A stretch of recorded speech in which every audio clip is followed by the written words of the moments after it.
Associação Nacional do Trabalho. Já estamos, então, gravando, sejam todos bem-vindos. E eu quero saudar quem está aqui à mesa comigo. Então, temos a presença de dois conselheiros da SOGANT, o doutor Dirceu, o doutor Montes. Temos os colegas da diretoria atual da SOGANT, o doutor Fábio, o doutor João Rogério. E a gente tem a honra de estar aqui recebendo hoje o presidente da Associação Nacional de Medicina do Trabalho, o doutor Francisco Fernandes, que vai, então, abrir as nossas conversas para um bate-papo, falando um pouquinho da ANANT. E quero deixar aberto também para perguntas. Quem tiver perguntas no chat pode fazer. O doutor Fábio vai estar aqui nos auxiliando. E, então, Francisco, seja super bem-vindo. Obrigado, doutora Indira, doutor Dirceu, doutor Montes, doutor Fábio. É um prazer estar aqui conversando com nossos colegas do Rio Grande do Sul. Eu sou gaúcho, embora o Montes diga que eu sou catarinense, eu sou gaúcho. Nasci em Santa Maria da Boca do Monte, né? E sou presidente da ANANT desde 2023. Eu sou o 14º presidente da ANANT, uma associação que tem 57 anos de vida, e nós temos aproximadamente 2.100 associados, aproximadamente, né?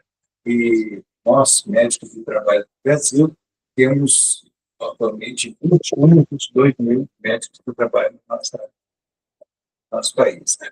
A Associação Nacional de Medicina do Trabalho tem a honra de agregar todos esses médicos, né?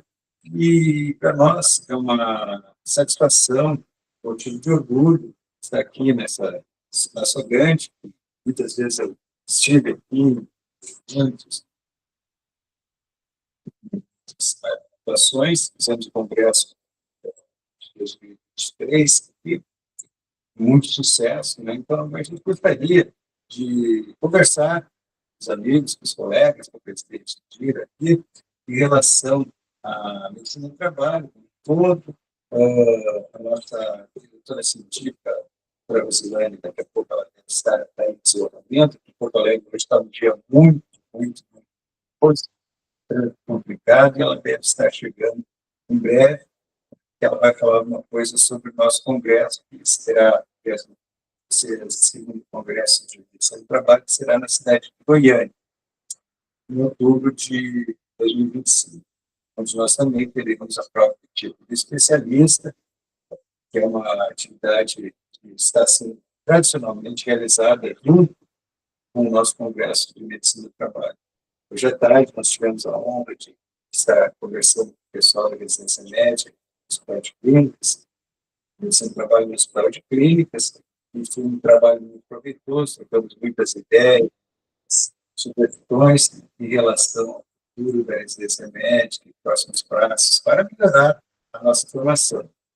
Isso é uma forma institucional da nossa associação de promover o ensino da medicina do trabalho e a pesquisa. A doutora Indira me pediu, né, que a gente falasse algumas coisas sobre oportunidades e desafios em relação à medicina do trabalho, e eu começo, doutora Indira, né, falando de desafios, né? Um dos grandes desafios que nós tivemos foi... Deixa eu ver. Está abertinho? Está piscando? Pode ver esse aqui. Um dos grandes desafios que nós temos é em relação ao exame ocupacional. O exame ocupacional, uns 3 anos atrás, nós tivemos um projeto de lei, que estava dentro de um escopo de não realização de exame ocupacional para várias atividades econômicas, né? Isso seria uma forma de baratear o custo para as empresas, uma forma de facilitar ao empresário o acesso à medicina do trabalho. Não fazemos o trabalho. Nós fizemos uma intensa tensão em relação a esse projeto de lei, que culminou com a não aprovação do mesmo. Né? Nós temos ainda, pessoal, um grande problema. O doutor Rosilane chegou agora, pode passar. Seja bem-vindo, doutora Rosilane, a gente estava aqui chegando, nossa diretora científica da noite. Eu pergunto. Seja bem-vindo. Você já falei. Então, a segundo desafio que a gente está enfrentando, e é uma coisa assim, qual o CFM tem sido parceiro nosso em relação ao exame ocupacional. Então, qual é o desafio? O que é exame ocupacional e exame ocupacional via telemedicina? Então, exame ocupacional via telemedicina, na luz da atual qualidade técnica, não existe. Existe uma conversa ocupacional. Conversa ocupacional seria um nome, né? E a legislação exige um exame ocupacional. Você tem que examinar o seu paciente. Não tem como você examinar um paciente por telemedicina atualmente. Não existe isso aí, né? Isso aí nós sabemos que existem grandes interesses, muitas vezes não democráticos em relação a isso, né? E a gente tem lutado para que isso aí não vingue. O que nós, da ANANT, fizemos, né? Tendo em vista a forte pressão que nós sofremos de várias entidades, né, para que fosse liberado esse exame ocupacional, nós realizamos uma diretriz técnica da medicina do trabalho, foi publicada na Revista Brasileira de Medicina do Trabalho no ano passado, né, para a gente saber, existe evidência científica de que um exame ocupacional pode ser feito por telemedicina? Né? Essa foi a nossa pergunta de pesquisa que nós queríamos saber. Existe algum lugar do mundo que é feito esse exame via telemedicina? Foi procurar. Nós fizemos uma busca no PubMed, nós resgatamos 14.252 artigos científicos que pudessem falar sobre isso, né? E no final não existe comprovação de que é feito o exame ocupacional por telemedicina em nenhum trabalho científico resgatado. Isso quer dizer o quê, pessoal? Nós precisamos saber o seguinte, pode ser feito? Tá. Mas qual é a acurácia desse exame? Só tem um jeito de testar isso, fazer, digamos, 1.000 exames por telemedicina e 1.000 exames por presencial, para ver se realmente repete aquele resultado daquele exame, né? Aí isso se chama obter a sensibilidade e a especificidade desse exame por telemedicina, né? Então, não existem algumas especialidades que pode ser feito, como, por exemplo, a dermatologia, a patologia, eles têm usado muitas vezes, né? E faz sentido que isso possa ser feito por telemedicina. Mas, na medicina do trabalho, não. Atualmente, depois de 2025, não existe isso aí. Esse trabalho, para quem quiser tiver interesse, foi publicado na Revista Brasileira de Medicina do Trabalho, o número 2 do ano passado. Pode ser acessível no app, e vocês podem resgatar todos os passos que podem até fazer essa pesquisa para todos a forma de busca no público. Né? Doutor Francisco, para fins de esclarecimento, quando a gente fala de exame ocupacional, a gente está falando de ASO. Admissional, demissional, retorno ao trabalho, especialista. Exatamente. Aqui que está falando, ASO. Não existe essa possibilidade de telemedicina para exame ocupacional? Não. Perfeito. Acho que deixa bem claro aí para quem está nos assistindo. Ok. E é importante também, culminou, né, com a resolução que foi emitida pelo Conselho Federal de Medicina, proibindo número 23/30/2023. 2330 de 2023, que proíbe a realização de exames ocupacionais por telemedicina. Então, pessoal, isso aí eu gostaria de deixar assim, bem esclarecido, né, que é uma coisa assim, que nós não devemos entregar a nossa especialidade de uma forma que seja feita de forma assim, muito atabalhoada, né? Então, quando a gente pensa que nós temos 21 mil médicos que trabalham no Brasil e que nós temos 25 mil grandes empresas no Brasil, cada empresa tem que ter um médico com RQE, né, pessoal? Eu não consigo entender como é que pessoas propõem um trabalho de exame ocupacional, lição de asa, né, por R$ 10, R$ 15, né, é uma coisa assim que... Qual é a nossa clientela? 40 milhões de brasileiros, é a população economicamente ativa, né? Se nós fizermos uma conta de padaria, de 40 milhões dividido pelos 21 mil médicos do trabalho no Brasil, por 250 dias úteis, vai dar no mínimo 8 exames ocupacionais por dia para cada um dos médicos. E eu não sei como é que a gente está vendendo o nosso trabalho por um valor assim, muito baixo, um valor de mercado. Também esse é o nosso... É o que eu estou falando, porque eu acho que é a nossa batalha, nós precisamos divulgar isso aí, e por que a gente divulga isso, né? Então, nós lutamos pela qualidade da realização dos exames ocupacionais por telemedicina. Os exames ocupacionais por telemedicina são aqueles que são elencados na nossa legislação, né? São guiados, né?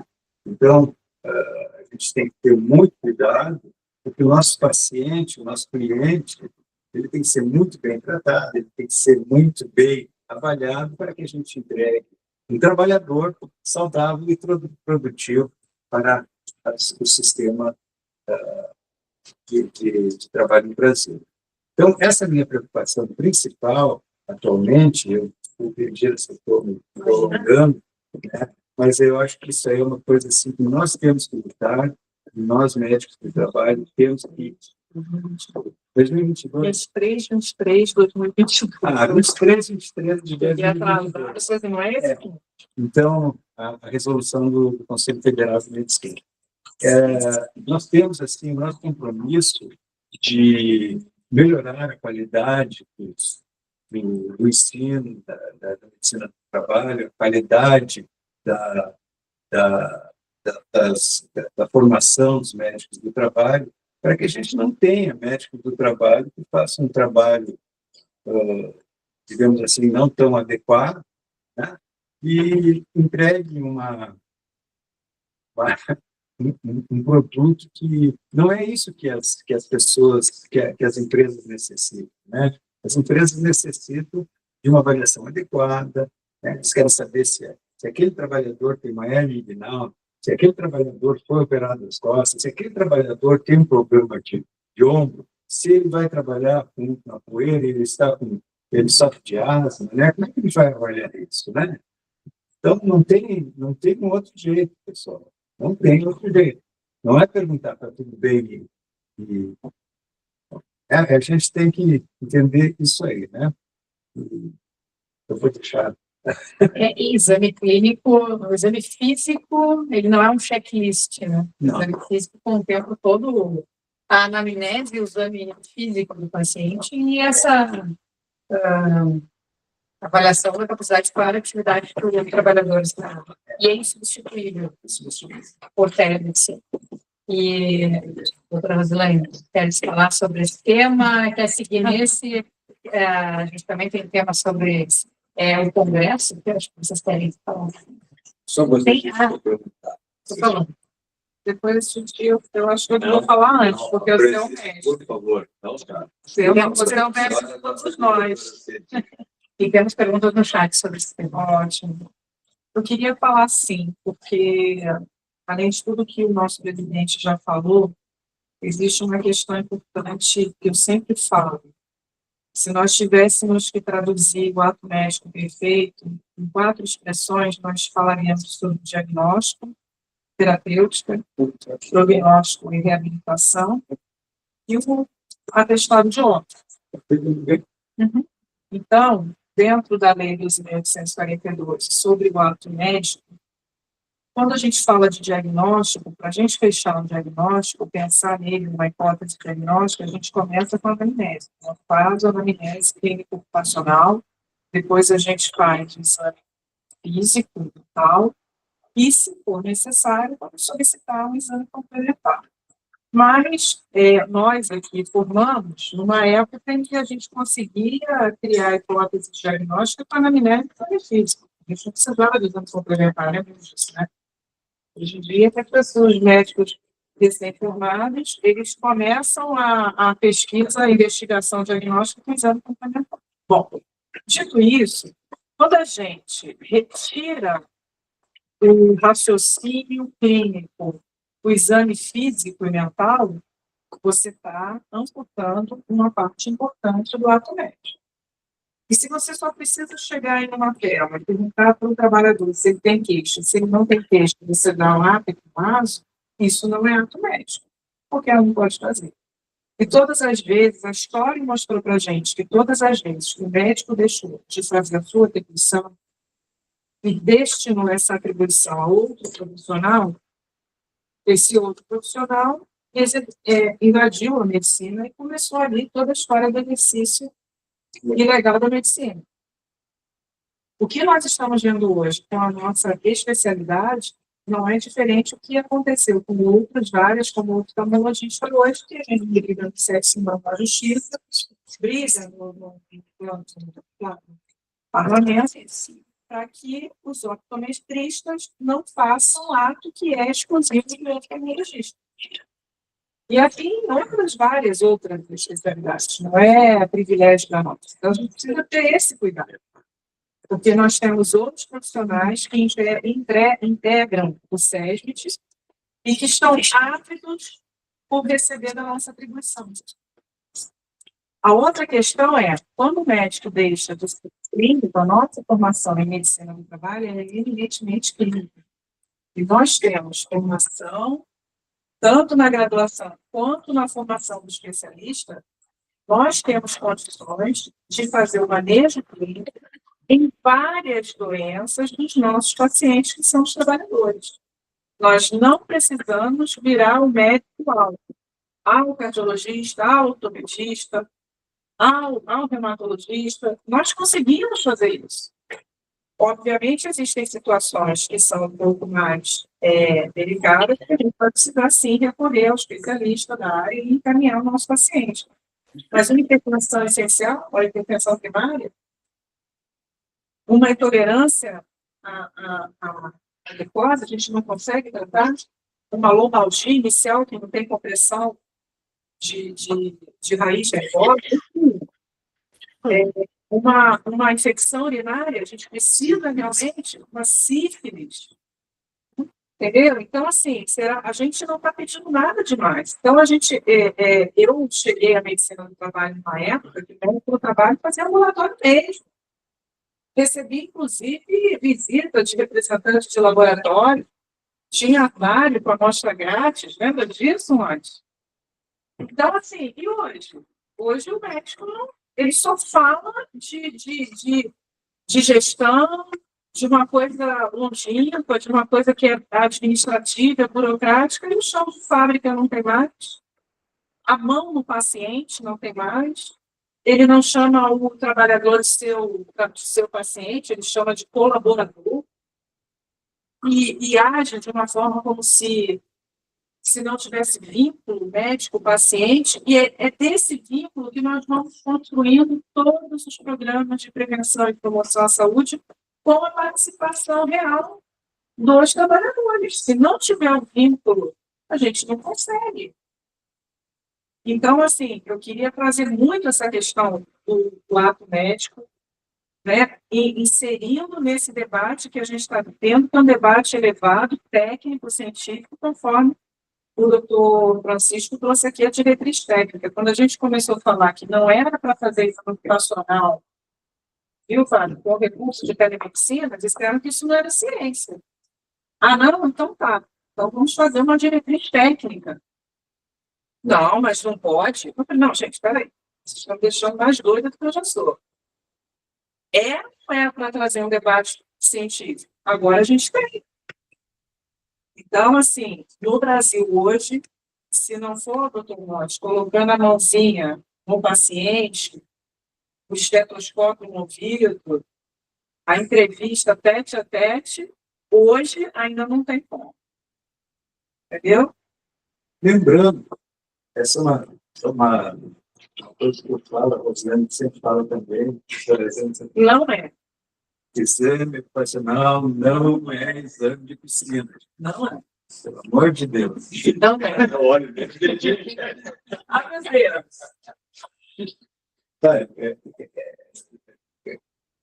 Tudo que foi falado aqui é uma grande verdade. E uma das coisas que me preocupa muito, eu vou repetir, muitos colegas que são donos de policlínicas ou serviços de saúde ocupacional. O governo criou um bicho chamado médico examinador.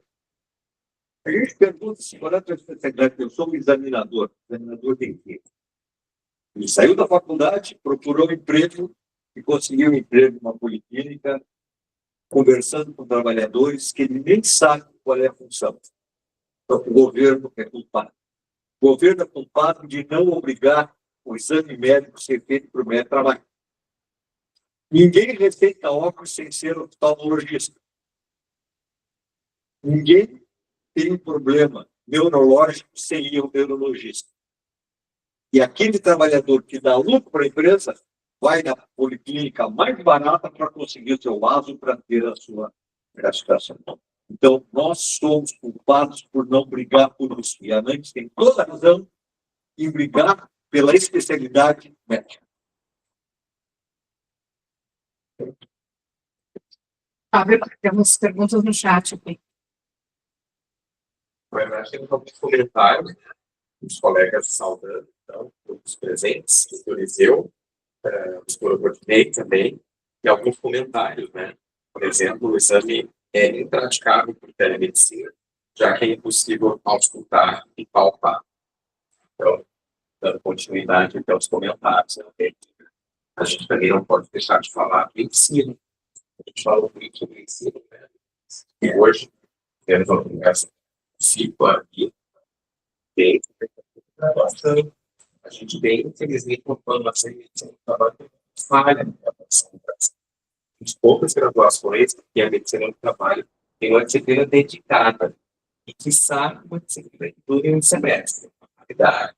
Então, os nossos egressos da graduação, eles estão saindo com pouquíssimos conhecimentos em medicina do trabalho. E muitas vezes são esses que as políticas, né, acabam optando para assinarem só um papelzinho que o exame não está pronto ainda, mas não tem problema nenhum para assinar, porque isso aí vai ser visto depois pelo doutor fulano de tal, dono daquilo. Então, a gente está com muitas dificuldades, né? Seja a graduação, passando pela pós-graduação, a residência e o ensino em medicina do trabalho. O ensino de medicina do trabalho é uma das coisas que realmente me incomoda muito. Eu até estava falando nos meus trabalhos que eu fiz fotografado já tarde, né, em relação a ensino, enfim, né? E realmente, quando a gente vai falar, eu estive aqui no Congresso de 2022, os 3 fui falar em algumas universidades, como é que é feito o ensino na faculdade X, na faculdade Y. Tem algumas faculdades no Rio Grande do Sul que nem existe essa disciplina, né? Tem outros que fazem um rasante assim, e isso aí é de quando, gente? É desde sempre. não é de agora. Existe um trabalho de acho que foi no 2000 ou 1998, que foi feito na Santa do professor Marrone, lá na Santa Casa de São Paulo, que fala assim, como é que é ensinado medicina do trabalho no Brasil? E, realmente, naquela época, já era fazendo um comparativo, um quadro comparativo do ensino da medicina do trabalho no Brasil, do ensino da medicina do trabalho em outros países, né? Nós não estávamos muito longe do ensino da medicina do trabalho nos Estados Unidos. Nós estávamos à frente de alguns outros países aqui da América Latina. E eu lembro bem que a grade, o percurso pedagógico dos futuros médicos era uma coisa assim que eles tinham, digamos, noções de medicina do trabalho em relação a doenças, as principais doenças ocupacionais, e a questão de nexo causal, pessoal, nexo causal, que é uma dos carros-chefe da nossa especialidade, é uma coisa assim que realmente ele não falava. Por quê? Isso se reflete no Dr. Montes até hoje. Como o Dr. Montes diz, eles não sabem nem aonde que o cara trabalha. Se eles não sabem onde que o cara trabalha, ele não sabe o risco. Ele não sabe o que ele tem que procurar no paciente. Preciso ao escutar o coração do meu trabalhador. Olha, é uma boa pergunta, né? Conhece onde é que ele trabalha. Então, isso aí é uma coisa assim que se torna e fragiliza a atuação do médico do trabalho, do examinador, porque também não sabe o que ele está procurando. Ele está fazendo o quê, mas está fazendo um exame de piscina. Né? Então, essa questão que, desculpe voltar a falar nisso, né, mas eu acho que é uma questão crucial. E quando eu falei da nossa, qual é os nossos pacientes, qual é o nosso mercado de trabalho é enorme. Eu não consigo entender como é que as pessoas, né, com toda a falta de médico de trabalho, as pessoas precarizam a nossa atuação. Não consigo entender. Bernardino Ramazzini Estou pensando nisso. já dizia que a gente conhece medicina do trabalho no chão de fábrica. Desde 1700. Exatamente. E a gente conversando com colegas, eu sempre brinco nas minhas palestras assim, que tem muito médico que não sabe o que quer dizer uma bentoneira. Ele não sabe o que é uma grua. Como é que o médico, qual é a sua função, sou operador de grua? Ele não. O que é grua? Mas como é que ele vai pensar nos riscos que está isso? E quem não leu, pensa assim, ó, ele só está pegando informação do paciente. O que é uma grua? Que cara faz? Aí a gente pergunta assim, já viu um operador de grua trabalhar?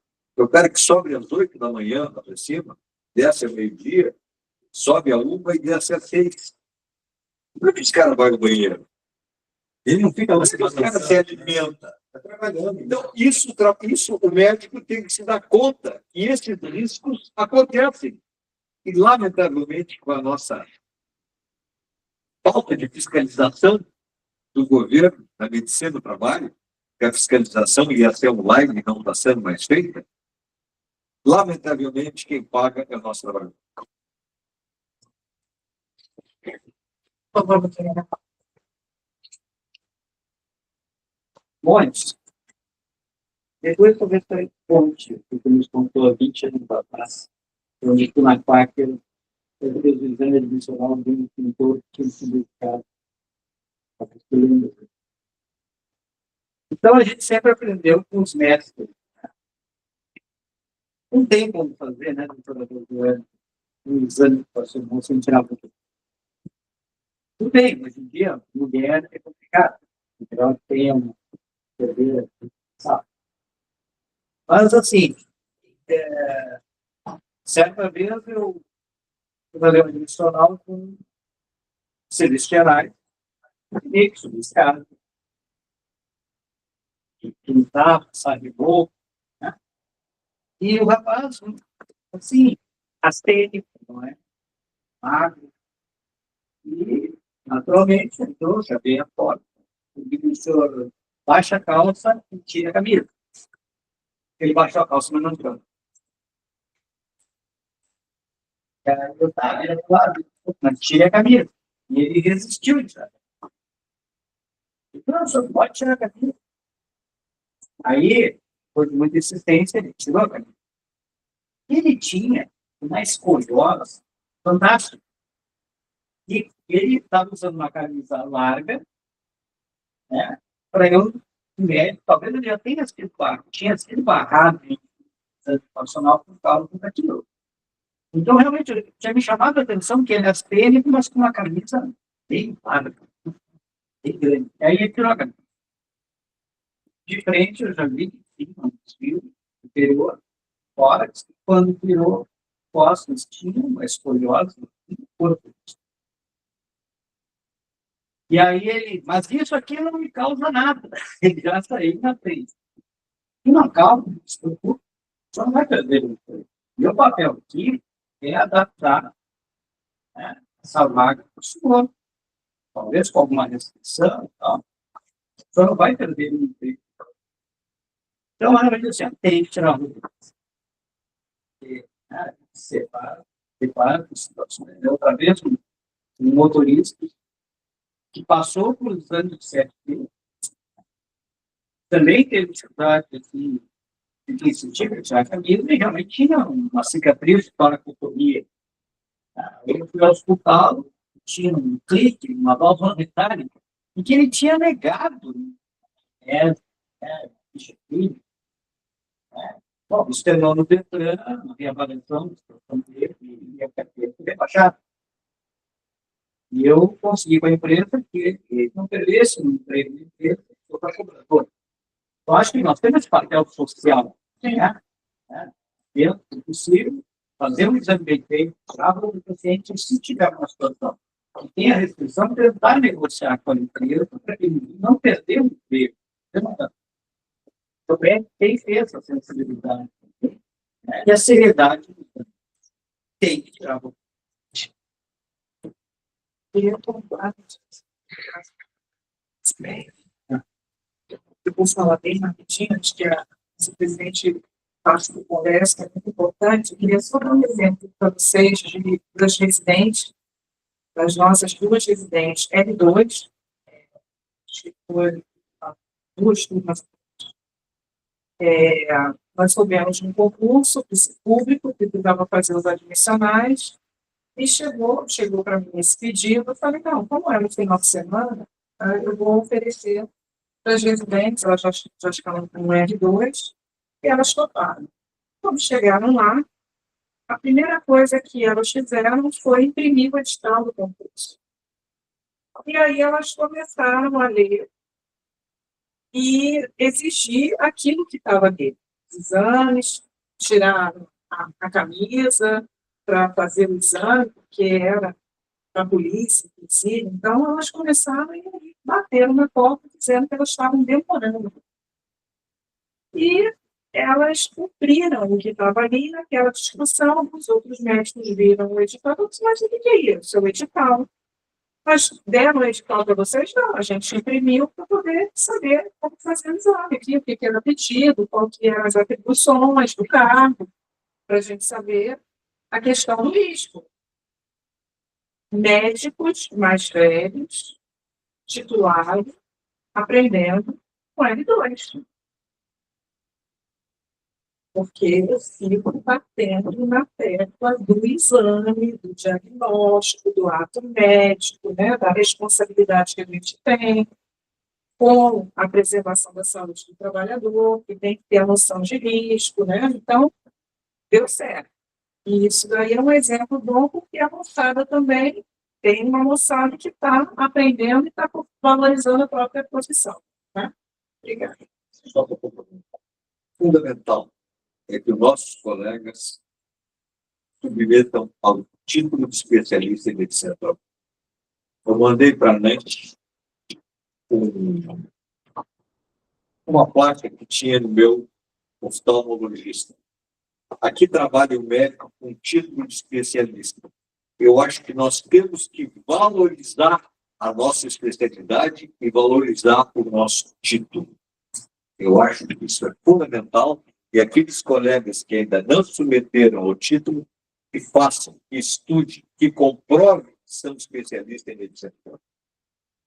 E fechando esse assunto, me permita, doutora, dizer, colegas, não vamos vulgarizar, precarizar esse nosso argumento, porque o exame ocupacional, pessoal, é de onde nós tiramos informações que se transformam, tá? Tiramos dados que se transformam em informações sobre a empresa, sobre os pacientes. Então, a gente tem informações individualizadas, nós temos que ter informações de todo o grupo, e a partir dessas informações do grupo, nós vamos tirar quais são os exames, os programas que nós precisamos realizar para a nossa população de trabalhadores, né? Se não existe obeso naquela empresa, não faz sentido nós fazermos um programa para a obesidade, né? Então, nós estamos fazendo o quê? Né? Um diagnóstico situacional da população de trabalhadores, né? Como é que a gente faz isso aí? A gente tem que perguntar, tem que conversar com os trabalhadores. E acho que esse nosso tema, o nosso tema aqui de medicina do trabalho, ele poderia ficar bastante tempo falando sobre, mas a gente tem que dar seguimento, acho que a gente já tem que ir se encaminhando para as últimas considerações, falando de congresso, até porque a gente tem uma formação como médicos na universidade que passa por saúde do trabalhador, eventualmente. Depois nós fizemos a nossa especialização ou residência, e aí, então, a prova de título, mas não acaba. Né? A medicina do trabalho está sempre em atualização, as normas se atualizam, e a gente tem que ter educação continuada. E um dos caminhos para isso é o congresso, e aí eu passo a palavra à doutora Mislaine para falar sobre o nosso congresso aí da Associação Nacional de Medicina do Trabalho. Bom, pessoal, realmente nós buscamos em várias fontes o que os médicos do trabalho querem ouvir, querem aprender no congresso. Então, são temas palpitantes dentro da nossa prática. É o que você vai poder utilizar no dia 5 de outubro na sua prática clínica da medicina do trabalho. O congresso é de 1º a 4 de outubro, em Goiânia, no Centro de Convenções. Está tudo já redondo, preparado, planejado. A grade programática está faltando algum outro detalhe de confirmação dos palestrantes. Queremos palestrantes internacionais, nacionais, privilegiando também aqueles nossos colegas da região do Centro-Oeste, de Goiás, vários nomes e algumas atividades muito interessantes, como, por exemplo, um bate-papo, uma discussão sobre mercado de trabalho. E os médicos vão poder nos questionar sobre mercado de trabalho, essa questão da relação também com as entidades médicas, com o conselho, em relação às resoluções, aquela questão de registro de PCMSO, de responsabilidade, né, de direção técnica de 2 unidades de saúde ou mais, trazer propostas para que a gente possa levar o CFM e defendê-las, naquilo que for melhor para o trabalhador, para a nossa especialidade, enfim. Eu acredito que, não, embora o tema geral seja inteligência artificial, nós não teremos inteligência artificial como único tema do nosso congresso. É importante que a gente tenha isso em mente, vários temas, inclusive sobre o que a gente estava falando aqui, que também passa pelas doenças crônicas, sobre o uso das novas tecnologias, a questão dos riscos psicossociais, saúde mental, todos os temas, risco, gestão em saúde, a questão da previdência, legislação. Temos alguns temas importantes. Vamos trazer também uma professora que fez todo o regramento da formação, agora, da formação do especialista, é uma médica que vem da Finlândia. Tem também um professor da Finlândia que tem lá um trabalho no Cochrane. Então, assim, nós temos vários temas. Eu acredito que quem for vai se sentir muito satisfeito com o nosso congresso, e também tem a questão dos temas livres, apresentação dos trabalhos, né, Fábio? E nós estamos aguardando os temas, né, os trabalhos e com premiações, né, presidente? Essa vez vai ter aquela Ferrari? A Ferrari é aquela festa grossa. Pronto. E espero que o Fábio não ganhe de novo. Eu posso falar, complementar? Nosso congresso vai ser no Centro de Eventos de Telecomunicações, lá de Goiânia, e nós temos, historicamente, nos nossos congressos, nós temos ao redor de 150, 160 trabalhos científicos. E nós premiamos o primeiro, segundo e terceiro, que os temas melhores. Eles fazem os 10 melhores temas, fazem a apresentação oral, e os outros fazem a apresentação urbana. E nós temos uma vantagem, né, que todos os temas eles são publicados depois na Revista Brasileira de Medicina do Trabalho, no suplemento da revista, né, que é bem interessante para o ponto de vista de currículo, né? E nós tivemos no Belo Horizonte, nós fizemos uma parceria com a Sociedade de Medicina do Trabalho de Buenos Aires, onde eles fizeram uma apresentação em espanhol de 4, 5 trabalhos, não 4, né? 4 trabalhos de médicos que estavam fazendo especialização em medicina do trabalho, lá na Universidade Católica de Buenos Aires, e depois houve o Congresso da Sociedade de Medicina do Trabalho de Buenos Aires, e teve médicos de trabalho aqui no Brasil, dos quais 2 alunos do Fábio, né, apresentaram trabalhos lá via Zoom, né, no congresso deles, né. Eu acho que é interessante essa troca de experiências, né, porque é uma coisa assim que nós temos que nos abrir nesse trabalho. O Brasil tem que se abrir para a América Latina, e eu acho que é importante essa nossa visão. Outra coisa que é interessante, que a gente está trabalhando também, é a questão do Observatório Latino-Americano de Saúde de Pneumoconioses, que nós estamos com um trabalho forte junto com a Sociedade Brasileira de Pneumologia e Fisiologia, e a gente está assim, com um trabalho bem interessante com o professor da Universidade da área de pneumologia, das escolas clínicas, né, em relação ao trabalho, não trabalho de Minas, né, com o Rio Grande do Sul, Esmeralda, se não me engano, né, e tem bastante silicose aqui no Rio Grande do Sul. Né. Quando a gente fala em 40 milhões de trabalhadores, eu esqueci de falar que nós temos mais ou mais de trabalhadores que não são seletistas, eles estão sendo atendidos no SUS, né? E esse é o caso dos trabalhadores lá, das meninas lá de Esmeralda, não uso equipamento de proteção individual, assim, bem.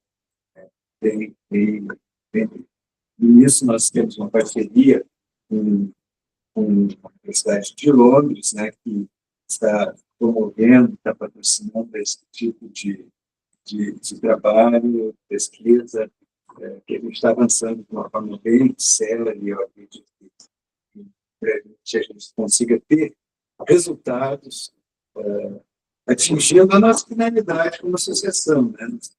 A nossa finalidade como associação é promover, né, a qualidade dos médicos do trabalho. Como é que nós promovemos a qualidade do médico do trabalho? Através de formação. Né? A gente trabalha nesse sentido. Então, acho que fica a provocação para os colegas gaúchos estarem presentes lá em Goiás e também se inscreverem para seus trabalhos científicos, que a gente fica muito orgulhoso quando os médicos do trabalho aqui do Rio Grande do Sul estão lá nas mídias e ganham, né? Essa também é a nossa... Claro. E, então, nós aqui da Sociedade Gaúcha de Medicina do Trabalho, eu sou Grande, com seus 56 anos, ficamos muito honrados e satisfeitos com a provocação desse bate-papo, né, da doutora Roselane e do doutor Francisco para estarem aqui com a gente hoje, falando de temas tão ricos e tão oportunos. Então, desejo uma boa noite a todos. Muito obrigada para todo mundo que estava com a gente aqui. Isso está sendo gravado, depois a gente pode assistir de novo. E muito obrigada por vocês estarem aqui e os nossos colegas também. Nós que agradecemos. Muito obrigado.